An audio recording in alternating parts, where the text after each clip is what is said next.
Programme में आपको खुशामदीद कहते हैं। मैं असदुल्ला खान हूँ। आज 28 मई है और पाकिस्तान का यौम तकबीर दिफाई जोशो जज्बे के साथ मनाया जा रहा है। इस मरतबा ये जोशो जज्बा इसलिए भी ज़्यादा है कि भी हाल ही में पाकिस्तान और भारत के दरमियान एक कशीदगी हुई और ये कशीदगी एक तरह से अभी भी जारी है।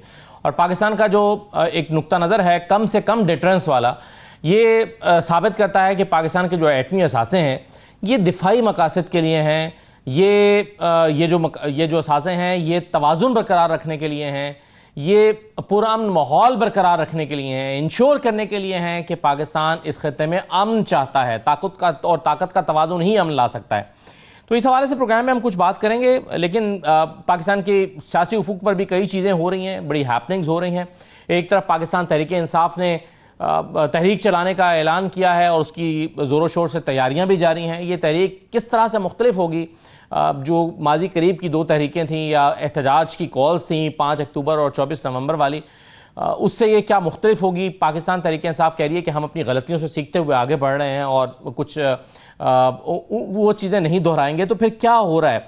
कल अलीमा खान साहबा ने गुफ्तगू की है जिसमें उन्होंने गिव एंड टेक की बात की है और इस्टेब्लिशमेंट से कहा है वाज़ेह अंदाज में कि आप बताइए कि आप सामने आइए और सामने आकर बात कीजिए और अब क्या चाहते हैं कि इमरान खान क्या करें। इसको PMLN के लोगों की तरफ से काफ़ी तनकीद का निशाना भी बनाया गया है और इसे ये भी कहा गया है कि PTI की तरफ से खुल्लम खुल्ला इस्टेब्लिशमेंट को न सिर्फ दावत दी जा रही है बल्कि उनसे NRO मांगा जा रहा है। अब इस हवाले से भी हम गुफ्तगू करेंगे। मेरे साथ आज के प्रोग्राम में शेख वकास अकरम साहब मौजूद हैं, सेक्रेटरी इत्तेहाद पाकिस्तान तहरीक इंसाफ। बहुत शुक्रिया शेख वकास अकरम साहब, आपको खुश आमदीद। शेख साहब, मैं सबसे पहले जो PMLN एतराज़ कर रही है अलीमा खान साहबा के बयान पर और उनके कुछ माजी के बयान को भी जोड़ कर दिखा और चला रही है। शेख साहब बहुत शुक्रिया, खुश आमदीद। अलीमा खान साहबा कहती हैं गिव एंड टेक करना चाहते हैं, तो हमें बता दें आपको कि इमरान खान से क्या चाहिए, हम क्या कर सकते हैं। इमरान खान या पाकिस्तान तहरीक इंसाफ क्या दे सकती है? गिव एंड टेक से क्या मुराद है? देखिए जी, उन्होंने ये गिव एंड टेक इस हवाले से नहीं कहा। आप एक बहन की गुफ्तगू जो है वो समझें। वो बड़ा सादा और फहम ज़बान में उन्होंने बात की है। उन्होंने कहा जी निगोशिएशंस क्या होती है, गिव एंड टेक होता है। इमरान खान तो बात करता है रूल ऑफ लॉ की, इमरान खान तो बात करता है ह्यूमन राइट्स की। This is what he asked for. आइन और कानून की बात करते हैं। खान तो ये मांगता है। आपको क्या चाहिए? आप बात करें खुल के। उन्होंने ये बात की है। इसको जिस तरीके से कल से रंग दिया जा रहा है कि हमको डील मांग रहे हैं, वो कह रहे हैं कि मैं सारी जिंदगी जेल में रहने को तैयार हूँ, मैं कुछ भी हो जाएगा मगर मैं नहीं ब्रेक हूँगा और मैं बिल्कुल इनके आगे सबमिट नहीं करूँगा। तो इन दो चीज़ों को अगर जोड़ के देखा जाए तो जो ट्विस्ट देने की कोशिश की गई है कल से सोशल मीडिया पे और कई TV चैनल्स की तरफ से, और उस पर वो इनके एक साबिक और मौजूदा वज़रा ने बयान भी दिए हैं, that's stupid actually. The sister said कि negotiations is all about give and take. What do you want? This is what we are talking about. आप बताएं आपको क्या चाहिए। तो इसमें कोई ऐसी बात नहीं है जिसको ये कहा जा सके कि हम डील मांग रहे हैं। हम ये चाहते हैं कि आपकी जो भी चीज है, जो बात है, बात खुल के करें, सामने करें। हम पीछे को बात नहीं करना चाहते। This is what she meant and this is what she was very clear about. सही है। नहीं शेख साहब, ये तो ठीक है कि बार बार इमरान खान साहब की ट्वीट्स आ रही हैं, उनका बयानात आ रहे हैं, जेल में भी वो बातचीत कर रहे हैं अपने केसेस के दौरान जब वकला से मुलाकात हो रही है कि भाई मैं अपने उसूलों से पीछे नहीं हटूंगा, सारी उम्र जेल में रहने के लिए तैयार हूँ, सर नहीं झुकाऊंगा। लेकिन जब फिर अलीमा खान साहबा ये कहती हैं कि आपको इमरान खान से चाहिए क्या, यानी आप क्या ऐसा इमरान खान करें कि जिसके नतीजे में आप उनको रिहा कर दें, इससे फिर क्या मुराद है? इससे ये मुराद है भी तो दसो तो सही, हमें जो नाहक कैद किया हुआ है व्हाट डू यू वांट, ये मुराद है। सिंपल। जारी मुकदमों में जो डाला हुआ है व्हाट इज एक्सपेक्टेड। आप व्हाट डू यू थिंक कि आप क्या समझते हैं? देखें, जब भी कोई ऐसी चीज होती है तो कोई लोगों का अपना एक कंफर्ट का वो होता है कि जी अगर ऐसे होगा तो ऐसे ना हो जाए। तो शी इज अ सिस्टर जो कि पॉलिटिकल नहीं है। उन्होंने पूछा मैंने दसो तो मेरे भरा को की चाहिए है, तो इसको क्यों लोग ट्विस्ट करने की कोशिश कर रहे हैं? वो वेरी आम फहम जबान में गुफ्तगू हुई है उनकी। सही है सर। चलिए इस बयान से हट के वैसे ही अगर मैं आपसे सवाल करूं कि इमरान खान या पाकिस्तान तहरीक इंसाफ इस वक्त सिस्टम को दे क्या सकती है, तो आपका क्या जवाब होगा? क्योंकि एक चीज़ हमें जाहिर है ये ऑफिशियली तो कहीं सामने नहीं आएगा, लेकिन जो चीज़ें अंदर से निकलती हैं वो सब ये आती है जी शेख साहब के 9 मई के हवाले से अपना रिग्रेट शो करें, एक्सेप्ट करें कि गलती हुई है। देखें, इमरान खान साहब कहते हैं आप CCTV फुटेज निकालें। CCTV फुटेज वो नहीं, वो जो चंक्स निकाले हैं जो कि 2 दिन की फुटेज जो है वो सिर्फ आप आधे घंटे में दिखा दें, पूरी प्रॉपर सीसीटीवी फुटेज हर जगह की निकालें, मौजूद है, वो शेयर करें। उसके बाद अगर हमारे कुछ लोगों का किसी का कोई गलती या कोई गैर कानूनी या गैर आईनी हरकत निकली तो बिल्कुल हम उसको एक्सेप्ट करेंगे, और अगर नहीं निकली तो फिर जिन लोगों को बेगुनाह सालों से अंदर किया हुआ है, मुजालिम ढाए गए हैं, फिर वो इनको सरकार को माफी मांगनी पड़ेगी। आप हम पे कुछ चीज साबित तो करें ना, हम उसी के लिए तो क्यों जुडिशियल कमीशन हम मांग रहे हैं, सीसीटीवी फुटेज क्यों मांग रहे हैं? खान तो बार बार कह रहा है, पहले दिन से कह रहा है, तो ले आओ।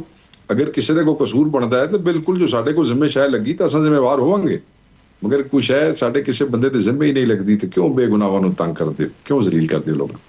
तो शेख साहब अब ये तय है कि पीटीआई तहरीक चलाने जा रही है?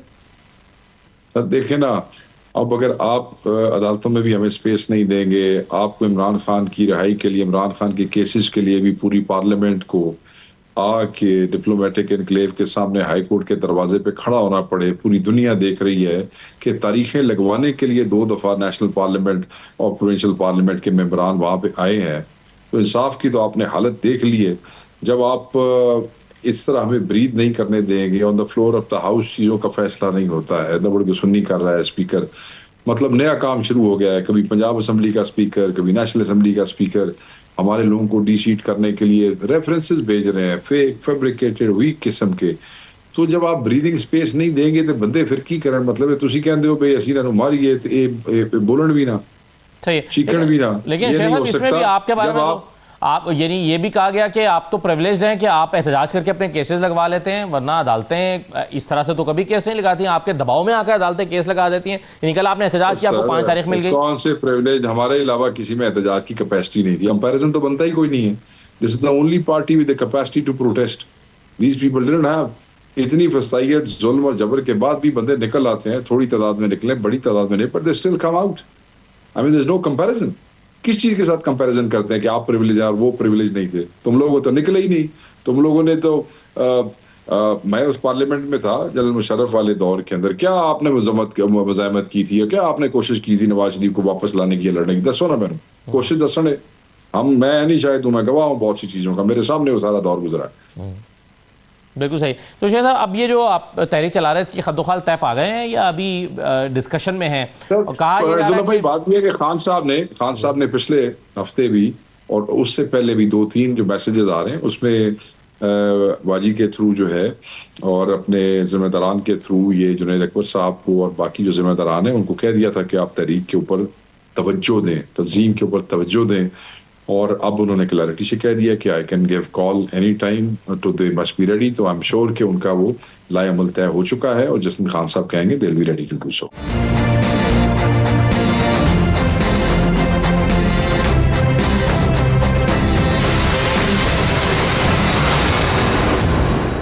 ये जो तहरीक है ये उस तरह से खैबर पख्तूनख्वा के से निकल के इस्लामाबाद की तरफ, ये इस दफा ऐसा नहीं है, कुछ और प्लान कर रहे हैं?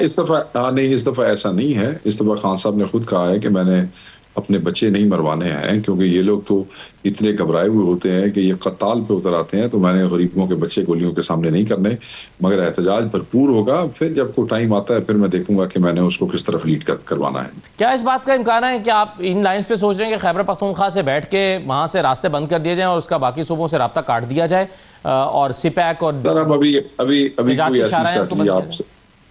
अभी कोई ऐसी स्ट्रैटेजी आपसे वो नहीं करेंगे। हम नहीं चाहते कि जिनको हम बताना चाहते हैं कि ये मुल्क हमारा भी है, जितना इस फॉर्म 47 वालों का है, हम उनको ये बताना चाहते हैं। Why should we give them a chance to strategize? We are strategizing and we have already done that. तो इंशाल्लाह ਜਦੋਂ ਉਹ ਕਹਿੰਦੇ तहरीक कोई छुप के तो नहीं होनी किसी रजाई दे विच, बाहर ही होनी है। तो यकीनन आपके पेश नज़र पे शेख साहब ये बात भी होगी कि अगर आप कोई ऐसी चीज़ करते हैं तो गवर्नर रूल के ऑप्शंस भी हुकूमत के पास मौजूद हैं खैबर पख्तूनख्वा में। Sir governor rule ultimately condone होता है जाके असेंबली के अंदर से, तो असेंबली में ये कैसे करवा सकते हैं आप मुझे ये बताएं। हाँ सही है। ला भी लैणगे ते वापस असेंबली जाणगे तो कौन वोट देगा? फैसल करीम कुंडी गवर्नर रहेगा, कौन देगा वोट? मैंने दसो। सही है सर। ये एक मरतबा फिर जिम्मेदारी क्या अलीमीन गंडापुर साहब को दे दी गई है कि जो भी तहरीक चलेगी उसकी क़यादत अलीमीन गंडापुरी कर रहे होंगे? नहीं सर, ऐसी बात नहीं है। क़यादत पार्टी के सूबाई हेड की जिम्मेदारी है, जिम्मेदारी किसी की किसी और को नहीं दी जा सकती है। मगर खान साहब ने अली को कहा है कि आपने इनको सपोर्ट करना है और इनको हेल्प करना है जहाँ इनको हेल्प की ज़रूरत हुई। तो वो जो सूबाई तंजीम और सदर साहब हैं, जब उनको जहाँ जहाँ हेल्प चाहिए होगी वो अली अमीन को बताएंगे and he will help them. और दोनों के लीड दरमियान एक वही अच्छा करेंगे जो वर्किंग सूबाई रिलेशनशिप सदर। मौजूद है। जी जी सर, जी जी सर। सही है। एक चीज़ अभी कुछ दिन पहले अलीमीन गंडापुर साहब ने कही थी, शेख साहब, उन्होंने कहा था कि हमारी मुआशी टीम को इमरान खान साहब से मुलाकात करवाई जाए। अगर ये मुलाकात नहीं करवाई जाती तो फिर हम IMF के हवाले से कोई जिम्मेदारी नहीं लेंगे, फिर हुकूमत जाने और IMF जाने, उनकी शराइत पर अमल दरामद करने के पाबंद हम नहीं होंगे। क्या ये एक वाकई ऐसा बयान है जिस पर अमल दरामद करने का भी इरादा KP हुकूमत रखती है और वाकई आप IMF के प्रोग्राम में रखना डाल सकते हैं? मेरी इस हवाले से KP के गवर्नमेंट के रेप से बात नहीं हुई, नजीब रसूल साहब से। I am not in Peshawar anymore. But ये है कि ऑब्वियसली एक बेसिक राइट किसी का दबाया जाए, वो 18 दिन वो इस्लामाबाद बैठा रहे, अदालतों के उसके पास ऑर्डर्स हो, कंटेम्प्ट इन्वोक हुई हो, उसके बावजूद उसको अपने कायद से मिलने ना दिया जाए, तो out of reaction people give reactionary statements. That's not unnatural. But इसमें वो कितने संजीदा है ये मैं उनसे पूछ के जरूर आपके साथ शेयर करूंगा। सही है। सर, खान साहब ने कहा कि मैं जानता हूं विकेट के दोनों तरफ खेलने वाले लोग कौन हैं, तो इससे क्या मुराद आप लेते हैं? क्या पार्टी में जो लीडरशिप में से ऐसे लोग मौजूद है जिसमें खान साहब बड़े कंसर्न है? बिल्कुल हम इससे कोई मुराद नहीं लेंगे। खान साहब ने साथ ये भी कहा कि मैं देख रहा हूँ, मुझे पता है। तो वो खान साहब ही देख रहे हैं, खान साहब ही समझते हैं। आप लोगों के चैनल्स के सहाफ़ी वहाँ जाते हैं और बच्चों को कहें खान साहब से पूछें, वो बताएंगे। आप नहीं वैसे समझते कि दोनों तरफ खेलने वाले लोग मौजूद हैं? देखिए, मेरा कायद का जो मौक़िफ़ है, मैं उससे इधर उधर कैसे हो सकता हूँ? मगर मेरे इल्म में नहीं है, वो मुझसे ज़्यादा इल्म रखते हैं और चीज़ों को ज़्यादा उससे बारीकी से देखते हैं, क्योंकि उन्होंने बुनियाद रखी है इस पार्टी की। वो सब बंदों की तबीयत जानते हैं, लोगों के हौसले जानते हैं, लोगों में कितना तड और पानी है वो जानते हैं, तो वो बेहतर जानते हैं। सर, खान जेल में बैठ के बेहतर जानते हैं कि दोनों तरफ कौन खेल रहे हैं। आप लोग जो लीडरशिप है वो बाहर बैठ के बेहतर नहीं जानती कि कौन दोनों तरफ खेल रहे हैं। हाँ, मैं आपको बता देता हूँ। That's not a tricky question. Khan साहब ने 26 साल इस पार्टी को दिए हैं, अपने हाथ से पार्टी खींची है। जेल में तो अब 2 साल से गए हैं। सो वो हर आदमी को जानते हैं और जो भागे थे उस वक्त वो उनके सामने आंखों के भागे थे मेजॉरिटी। और जो अब कोई कमजोर है तो वो उनको आके मिलते हैं, वो लोगों की गुफ्तगू सुनते हैं, वो समझते हैं। सही है। जब वो हमें कोई ऐसा इंदिया दे देंगे कि बेटा अब तुम बता दो सबको, तो वो मुझे जो हुक्म करेंगे उस पर मैं ऐसे किसी टॉक शो में तो किसी पे वो नहीं करूँगा। सही है। शेख साहब, ये बताइए कि शिबली फराज साहब ने कुछ दिन पहले सेनेट में ये कहा था कि हमें अगर वफ्द में शामिल नहीं किया जाता, बाहर जो एक पाकिस्तान का जिस बिलावल साहब क़यादत कर रहे हैं या PTI को नुमाइंदगी नहीं मिलती, तो फिर हम अपने वफूद बना के भेजेंगे। अब बिलावल तो जा रहे हैं वफ्द लेकर बाहर, अमेरिका जाएंगे और वहाँ पर पाकिस्तान का मौक़िफ़ पेश करेंगे, तो क्या PTI जो है वो अपने वफूद तरतीब दे रही है और वाकई अमली तौर पर आप भेजेंगे बाहर अपने वफूद? सर, उन्होंने अपोजिशन लीडर ने सेनेट में, उनके पास कोई ऐसा प्लान होगा। अभी तक पार्टी के अंदर जो है कोई ऐसे डेलीगेशन जो है वो भी तश्कील नहीं दिए गए जी। अच्छा, तो इस पर गौर फिक्र हो रहा है? वो कर रहे होंगे, वो तो सीनियर आदमी है, काबिल आदमी है, वो कर रहे होंगे कुछ ना कुछ। If he has made a statement he must be working on it. Right. अच्छा शेख साहब, ये बताइए कि पेशावर में एक एहतजाज पीपल्स पार्टी ने किया, लोगों को मारा गया, आंसू गैस की शेलिंग की गई। आप तो समझते हैं कि एहतजाज करने वाले लोग जो हैं उनका हक है एहतजाज करना, पुरअमन एहतजाज करना? नहीं सर, हम तो समझते हैं। इसीलिए मौलाना फजलुर रहमान जो है वहाँ 5 जलसे करके चले गए। पीपल्स पार्टी का पहला इवेंट वहाँ पे नहीं था, वो नून लीग वालों के इवेंट होते हैं। कभी तुझे सुने ऐसी किसी ने रोके उथे? कोई पॉलिटिकल विक्टिमाइजेशन का आपको वहां से कोई आवाज आई है? कभी आपने सुना है कि अमीर मुकाम को या उसके बेटे को गिरफ्तार कर लिया गया, वहां पे उनकी गाड़ी रोक ली गई या उनको डंडे मारे गए या उनके घरों में पुलिस घुस गई? सुना कभी आपने? कभी आपने सुना है कि उनके घरों के ऊपर या उनके रिश्तेदारों पे कोई रेड हुआ है? KP does not believe in political victimisation. ये एक रेड जोन की तरफ ये जा रहे थे जहाँ पे फॉरेन मिशंस के वो भी हैं, जहाँ पे सेंसिटिव वो चीज़ें हैं। उनको रोकने के लिए अगर किसी ने कोई डिस्ट्रैक्शन के लिए अगर कोई एक शेल चला दिया पुलिस ने, और उसके साथ आप उनका वायलेंस चेक करें, वो जनाब दूसरी पार्टियों के कैंप चला रहे हैं, बदतमीजी कर रहे हैं। अब अगर ये काम किसी और ने किया होता ना तो ये उल्टे टंगे हुए होते, किसी और की वो होती कि जो उन्होंने हुकूमती पार्टी का वो टंगे हुए होते। मगर आप पॉलिटिकल टॉलरेंस आप चेक करें, बर्दाश्त चेक करें, कल्चर चेक करें कि वरना तो वो क्या क्या हो सकता था। क्या नहीं कर सकती सूबाई हुकूमत? और सूबाई हुकूमत को छोड़े, जो हुकूमती पार्टी होती वो क्या नहीं कर सकती? तो ये इनका एक ड्रामा था, एक स्किट था, और उस पर उसने माफी भी मांगी। आपने देखा ना, अपनी गलती पे माफी मांगी। और मलिक अजमत जो था, वजीर जो था इनका, बिलावल अलहदा बयान दे रहा है, अमीर मुकाम अलहदा बयान दे रहा है। पहले अपने घरों तक पूछ लो, वजीर थोड़ा माफिया मांग रहे हैं साढ़े तू कि मैं शर्मिंदा हूँ, और आप जनाब कह रहे हैं हमारे से जुल्म हो गया। तो आप समझते कि रेड जोन में नहीं जाना चाहिए? नहीं, मैं समझता हूँ कि देखें, एक जिम्मेदारी होती है पुलिस की, जब वो आपको अमन एहतजाज करने की खुली इजाजत देते हैं हर जगह, कि आप करो, जहां मर्जी करो, जिस जिले में मर्जी करो, हर जगह पे करो, तो जहां पे फॉरेन मिशंस हैं उधर घुसने की क्या जरूरत है? ਜਦੋਂ ਤੁਸੀਂ ਅਸੈਂਬਲੀ ਦੇ ਸਾਹਮਣੇ ਇਤਜਾਜ ਕਰ ਰਹੇ ਹੋ, ਕਿਸੇ ਨੇ ਤੁਹਾਨੂੰ ਕੁਝ ਨਹੀਂ ਕਿਹਾ। ਜਦੋਂ ਤੁਸੀਂ ਸੱਜੇ ਖੱਬੇ ਜਾ ਰਹੇ ਹੋ, ਸਰਕਾਰੀ ਦਫ਼ਤਰਾਂ ਦੇ ਅੱਗੇ ਵੀ ਜਾ ਰਹੇ ਹੋ, ਤੁਹਾਨੂੰ ਕਿਸੇ ਨੇ ਕੁਝ ਨਹੀਂ ਕਿਹਾ, ਤੇ ਤੁਸੀਂ ਜ਼ਰੂਰ ਫੋਰਨ ਮਿਸ਼ਨ ਵੱਲ ਜਾਣਾ, ਜ਼ਰੂਰ मतलब ਉਹਨਾਂ ਨੂੰ ਕਜਲ करना करो। पूरा पेशावर पे है, पूरा पेशावर पे है, इतना बड़ा शहर है, इतना पुराना शहर, पूरा केपी पड़ा, कहीं नहीं रुका है सर। ये गलत है। ये तो इसीलिए इन्होंने इतने बड़े बड़े बयान दिए इस वकूए के ऊपर, मगर किसी को कोई पजीराई नहीं मिली, कि पल्ले ही कोई नहीं उस गल दे। सही है। शेख साहब, आखिर में ये बताइए कि इमरान खान साहब की रिहाई एहतजाज से होगी, अदालतों से होगी, या फिर बातचीत से होगी? खान साहब यही कहते हैं कि मैं तो पाकिस्तान की अदालतों के उससे बाहर आऊँगा, अपना हक और अपना इंसाफ लेके। मगर अब हो ये रहा है कि अदालतों को भी सपोर्ट की ज़रूरत है 26वीं तरमीम के लिए। तो वो सपोर्ट अगर ऑन ग्राउंड भी उनको चाहिए होगी, तो वो हम ज़रूर अपना आईनी हक इस्तेमाल करेंगे। आज एक अखबार में खबर आपने शायद पढ़ी होगी, अंसार अब्बासी साहब की स्टोरी है। वो कहते हैं फिर डॉक्टर्स आए हैं और उनसे वो इमरान खान साहब से मुलाकात करना चाहते हैं, और ऐन मुमकिन है कि आइंदा चंद दिन में उनकी मुलाकात इमरान खान साहब से हो जाए। क्या पार्टी लीडरशिप की मंजूरी से डॉक्टर्स आए हैं, या आपकी हिमायत हासिल है इस मुलाकात को जो वो करना चाहते हैं? हमारे इल्म में ऐसी कोई चीज़ नहीं है सर। ये मेरे से अभी प्रेस कॉन्फ्रेंस में भी किसी ने पूछा, मेरे इल्म में नहीं है। जो होगा तो मैं आपसे शेयर कर लूँगा। और ये बैकडोर राब्ते वैसे किसी और सूरत में हो रहे हैं सर? बैरिस्टर साहब खान ने कह दिया मेरा किसी से कोई राब्ता नहीं है, ना बैकडोर ना दूसरा। जब खान ने कह दिया तो फिर जिस आदमी के साथ बात होनी है वही नहीं मान रहा, तो फिर हम ऐसे कैसे अपने से कोई मौक़िफ़ दे दें? नहीं, उन्होंने रद्द कर दिया। खान ने कहा उसे कोई नहीं मिला। ठीक, बहुत शुक्रिया शेख वकास साकिब साहब, बहुत शुक्रिया प्रोग्राम में शिरकत करने के लिए। एक छोटा सा ब्रेक लेते हैं नाज़रीन, ब्रेक के बाद वापस आते हैं, यौम तकबीर के हवाले से और दीगर चीज़ों पर मज़ीद बातचीत करते हैं। हमारे साथ रहिए।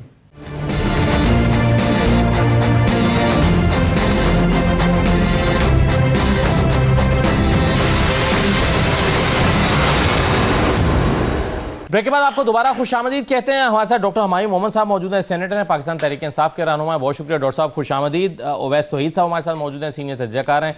ओवैस साहब खुशामदीद। और ब्रिगेडियर मसूद अहमद खान साहब हमारे साथ मौजूद हैं। ब्रिगेडियर साहब, आपको भी खुशामदीद कहते हैं। ब्रिगेडियर मसूद साहब, ये जो हम आज ज़ाहिर है एक दिफाई जोश व जज्बे के साथ मना रहे हैं अपना यौम तकबीर, इसका एक तो मैं आपसे जानना चाहूँगा कि पैगाम क्या है? कम से कम डिटरेंस, जब हम बात करते हैं कि हमने एक ख़ास मकसद के लिए एक ख़ास फ़लसफ़ा है, कम से कम डिटरेंस वाला, मिनिमम डिटरेंस, इससे क्या मुराद है? और दूसरा, ये जो मोदी आज के तनाजुर में धमकी दे रहे हैं कि रोटी खाओ वरना मेरी गोली तो है ही, तो क्या एक एटमी ताकत को एक गोली की धमकी दी जा सकती है? ब्रिगेडियर मसूद साहब, ये एटमी ताकत को गोली की धमकी देना, ये इसमें क्या आपको अकल और समझ क्या नजर आती है? मेरे ख्याल में देखें कि ये this is something unbecoming of A prime minister. किसी हेड ऑफ स्टेट को, ये बॉलीवुड की फिल्मों में तो ऐसा हो सकता है, वहां भी इस तरह के डायलॉग होते हैं, और आप उसको कंट्री को थ्रेट कर रहे हैं, जिन्होंने अभी 10 मई का आपके साथ जो हाल किया है, और हमने तो वो एक झलक दिखाई थी जो 5 घंटों में जब इंडिया फ्लैट हो गया था। लेकिन देखें कि ये तो ऐसी कोई स्टेटमेंट जब देना कोई अंडरवर्ल्ड डॉन दे सकता है, गैंगस्टर कोई दे सकता है, ऐसी बात करना एक स्टेचर ऑफ प्राइम मिनिस्टर और 1 अरब 40 करोड़ का प्राइम मिनिस्टर ऐसे बयान देना, मेरे ख्याल में दिस इज समथिंग, मैं तो सही मानूं, मैं कहते ना बंदे हैरान और परेशान रहेंगे कि इनका लेवल किधर तक पहुंचा है। लेकिन ये है कि जो उनकी एम्बेरसमेंट हुई है, जो उनकी ह्यूमिलिएशन हुई है, जो इनको डिफीट हुई है, और जो उनका लॉस हुआ है diplomatically, militarily as well as politically, और फिर देखा जाए तो इंटरनली जो इंटरनल कैपिटल था, जो पब्लिक ओपिनियन था, वो ड्रास्टिकली शिफ्ट हो गया है। तो अब ये कुछ दे आर ट्राइंग, ये जो संघ परिवार है तो साल्वेज सम प्राइड जो है वो इस कोशिश में लगे हुए हैं।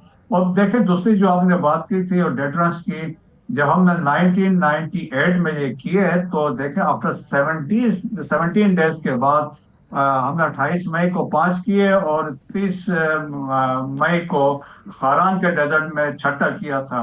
और उससे ये हुआ कि पाकिस्तान ने जो 1974 में ख्वाब भुट्टो ने देखा था उसके पाया तकमील 98 में पहुंचाया और पाकिस्तान ने रिस्टोर किया strategic balance of power south Asia में।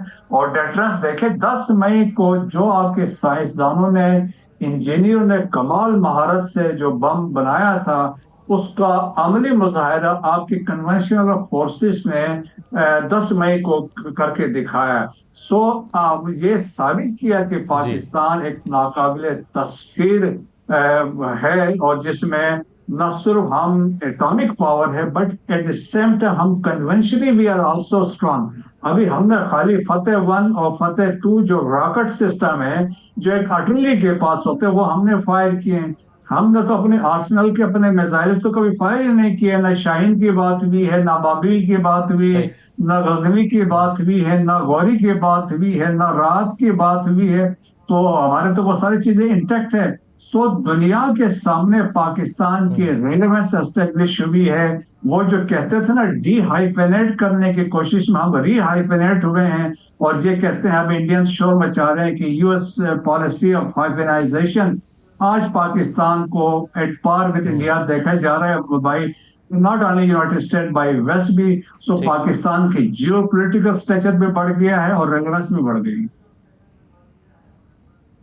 बिल्कुल सही है। वैसे साहब आज जाहिर है पाकिस्तान में पीएमएलएन की हुकूमत है और जब एटमी धमाके हुए थे उस वक्त भी पीएमएलएन की हुकूमत थी, तो उस लिहाज से आज नून लीग के काफ़ी रहनुमाओं ने अपने अपने तौर पर भी अपने हलकों में भी तकरीबात की हैं, मरकज़ी तकरीबात भी हुई हैं, प्रेस कॉन्फ्रेंसेस भी हुई हैं, सब कुछ हुआ। लेकिन और आज अखबारात में इश्तहारात भी छपे हैं। अपोजिशन की तरफ से एक एतराज़ मैं देख रहा हूँ बड़ी ज़ोर से उठाया जा रहा है कि इस सारे मामले में आपने अखबारात में डॉक्टर अब्दुल कदीर खान को याद क्यों नहीं किया, उस तस्वीर में उनकी तस्वीर शामिल क्यों नहीं की। क्या आपके ख्याल में अपोजिशन का ये एतराज़ दुरुस्त है? देखिए, मेरे ख्याल में सबका ही क्रेडिट है असद। हम तो जब स्कूल कॉलेज में थे जब से हमने देखा है कि जुल्फ़िकार अली भुट्टो साहब का भी ब्रिगेडियर साहब ने नाम लिया, किस तरीके से उन्होंने मुल्तान के अंदर साइंसदानों को इकट्ठा किया और पोखरान में जब 1974 के अंदर इंडिया ने न्यूक्लियर टेस्ट किए तो उसके बाद तो ये हमारा न्यूक्लियर जो एटॉमिक न्यूक्लियर प्लान था उसको एक्सपेडाइट किया।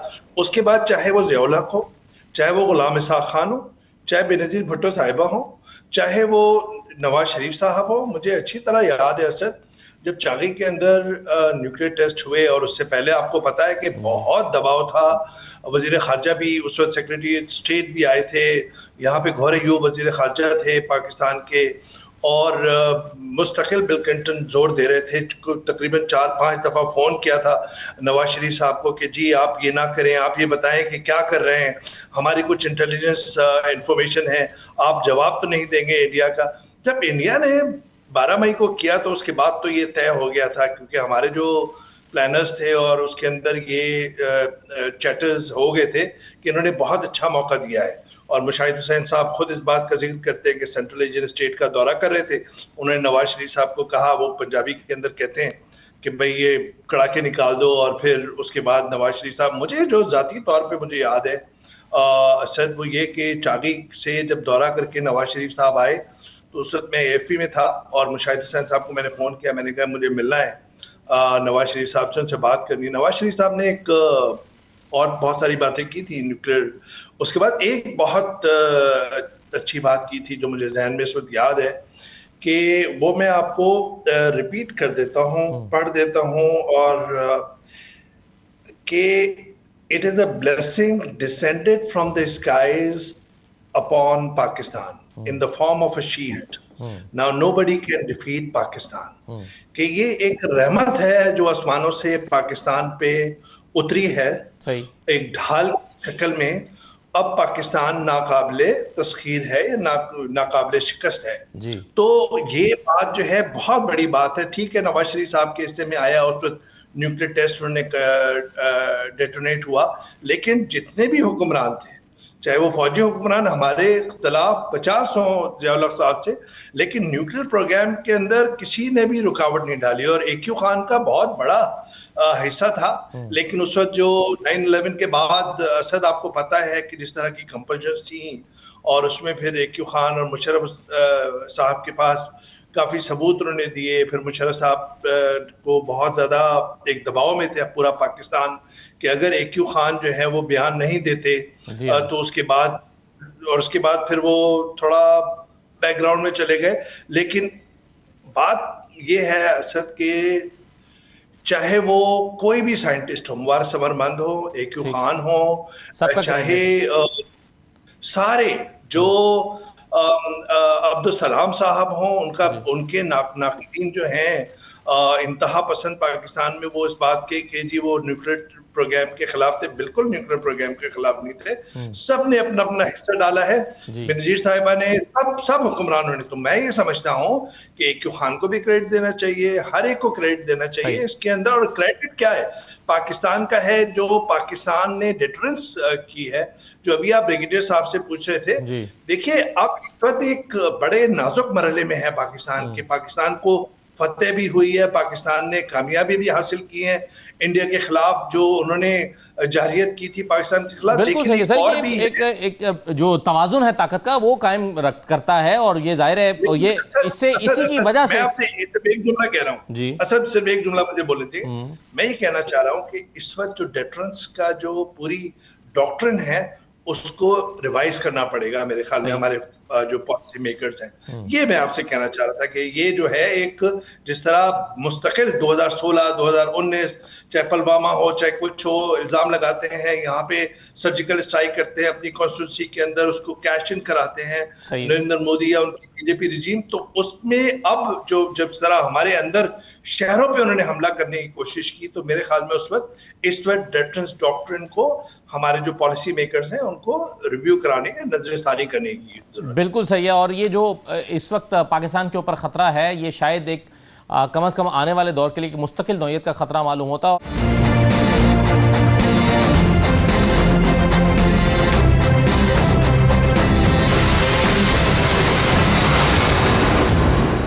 डॉक्टर साहब, मुस्तकिल नौयत की यकजहती और कौमी हम-आहंगी की भी ज़रूरत होती है, जिसका हर गुजरते दिन के साथ खदशा बढ़ता जा रहा है कि वो कॉम्प्रोमाइज़ हो जाएगी। जैसे ही तहरीक शुरू होगी, जैसे ही एहतजाज शुरू होगा, जैसे ही चीज़ें आगे बढ़ेंगी, हमें खदशा है कि कहीं ऐसा ना हो कौमी यकजहती मुतासर हो जाए। बिस्मिल्लाहिर्रहमानिर्रहीम, इय्याका नअबुदु व इय्याका नस्तईन।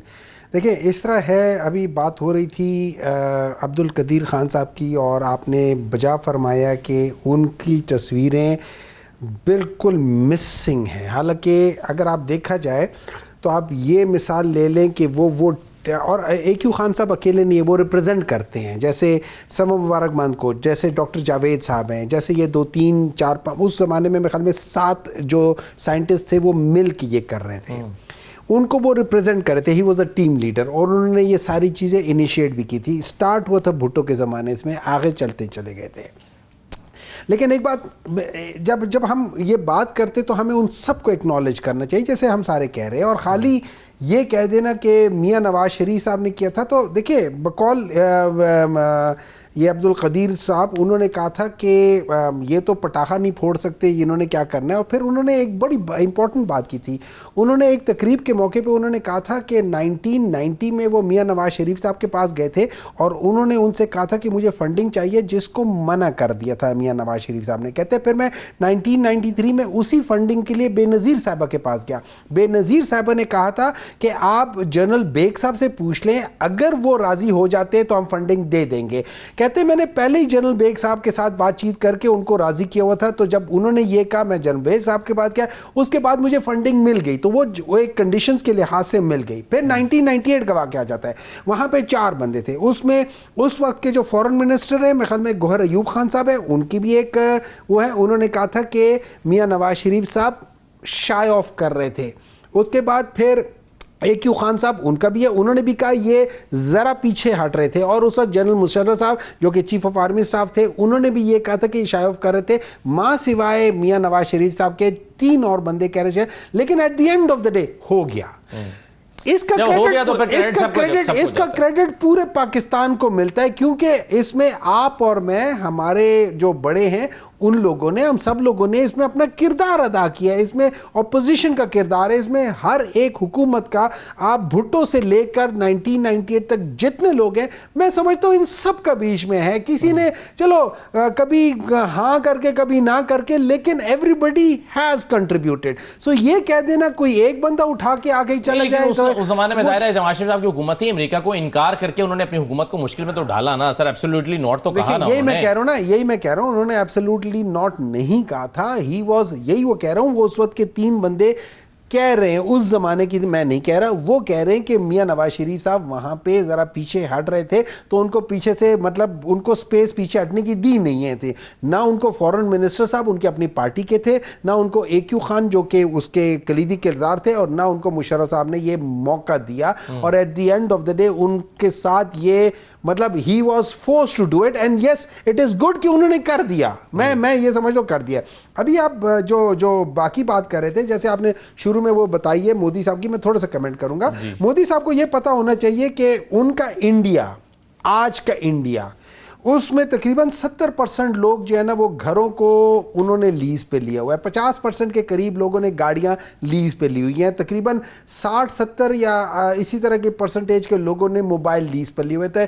अच्छा, उसमें 70% या उससे ज़्यादा परसेंट इंडियंस को बाथरूम की फैसिलिटी नहीं है, वो है, ये बहुत बड़ा उनका मसला है। वो मुकाबला कर रहे हैं पाकिस्तान के साथ, जहां पे लेस देन 1% लोगों के पास घर जो है वो लीज पर है, बाकी सबके अपने घर है।